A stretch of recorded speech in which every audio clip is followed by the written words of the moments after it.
Oi, eu me chamo Luana, eu vou falar sobre o fungo do meu mês. E o meu mês é fevereiro, e eu escolhi fevereiro de 2006, que foi o ano que eu nasci. O texto tá falando sobre 3 fungos, que são esses 3 aqui do lado, e eles estão relacionados com a produção do chocolate de alguma forma. Desde o crescimento do pé de cacau, que é esse fungo aqui, até a produção do chocolate mesmo, que vai ser o fungo que eu vou falar. Então eu escolhi esse aqui, que é o Candida cruzi, para poder falar, porque eu achei muito interessante a forma como ele está relacionado com a produção de um chocolate de qualidade e o fato de que ele tem um primo muito famoso, que é esse aqui. Eu não sei se vocês perceberam pelo nome, mas ele é responsável pela candidíase. E a gente estuda sobre candidíase, por exemplo, no ensino médio, quando a gente fala sobre STs. Então eu achei bem legal essa diferença de comportamento entre um e outro, apesar desse parentesco.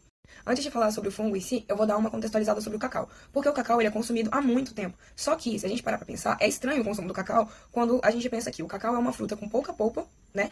E, além disso, a semente do cacau tem um gosto muito amargo, que não é nada apetitoso. Então, por que a gente começa a consumir o cacau e como que isso se torna uma coisa atrativa pra gente? Porque, a princípio, se você pegar o cacau e você tentar consumir a semente, vai ser horrível. Como que a gente faz chocolate, entende? Essa é uma dúvida que fez com que os cientistas fossem procurar sobre essa mudança de sabor do cacau e descobriram esse fungo, que é a Candida cruzi, que está responsável pela mudança de sabor. Dado o contexto do cacau, voltando ao fungo, Candida cruzi é uma levedura, ou seja, é um fungo unicelular que pertence ao gênero Cândida e é do filo Ascomyceta.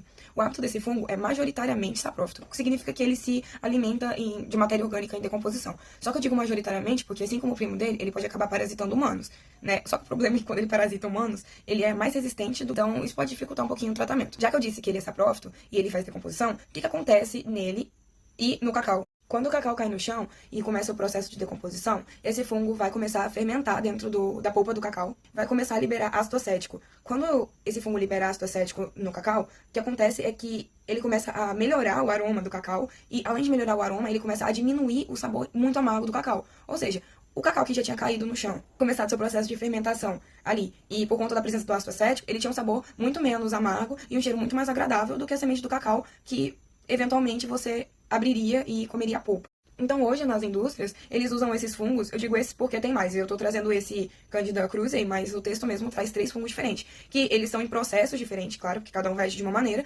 mas que estão todos relacionados com o chocolate. Só que as empresas, hoje, elas utilizam esses fungos de uma maneira diferente, por isso que quando você come o chocolate da Cacau Show e você come o chocolate da Companhia ou da Garoto, você sente um sabor totalmente diferente, porque isso vai depender até da fermentação, né, que foi feita nas sementes do cacau.